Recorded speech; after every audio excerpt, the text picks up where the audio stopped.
that has been made arresting public safety threats and other priorities since this surge operation began, as well as the unprecedented levels of coordination we have obtained from state officials and local law enforcement, I have proposed, and President Trump has concurred, that this surge operation conclude. And you heard it there. President Trump says he is ending his immigration crackdown in Minneapolis. Border Czar Tom Homan shared that news in a news conference just a few hours ago. Minnesota Governor Tim Walz reacting to that move in the last hour. They left us with deep damage, generational trauma. They left us with economic ruin in some cases. They left us with many unanswered questions. Where are our children?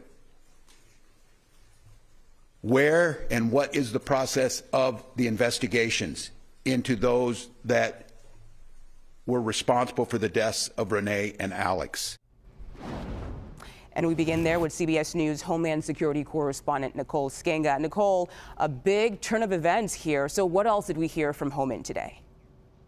Yeah, a massive turn of events, and one that Minnesota officials have been waiting on for weeks, really since this ramp up of Operation Metro Surge that we saw at the beginning of January. Now, what else did we hear from Homan about the drawdown? He said leading up to it, there were 4,000 civil immigration arrests throughout the Twin Cities area. So we did get a little bit more information about that.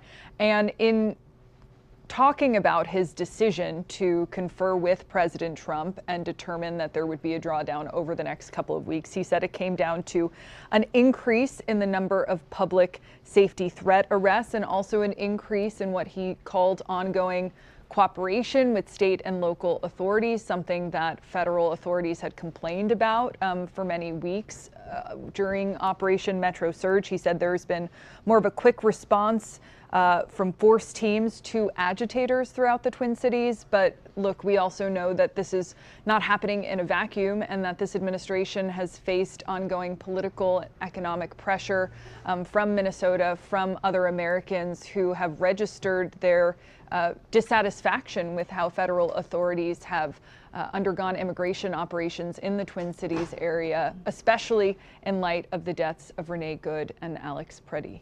Yeah, and Nicole, just how long will it take for those federal agents to leave the city?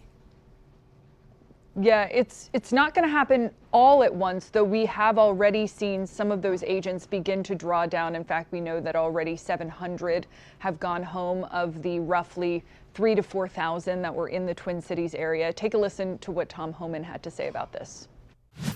A significant drawdown has already been underway this week and will continue through the next week.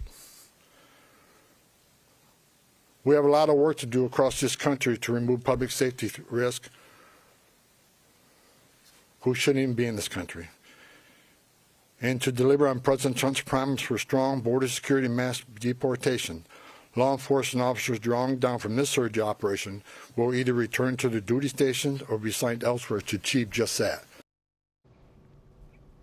And so you can hear Homan saying that we do expect more of the agents and officers on the ground to either go back to their duty stations or to be assigned to a new mission over the next week or so. And just a reminder that the Twin Cities area usually only sees roughly 200 ICE and HSI agents. So we are saying goodbye essentially to thousands of agents who critics say were really occupying the larger Minneapolis area.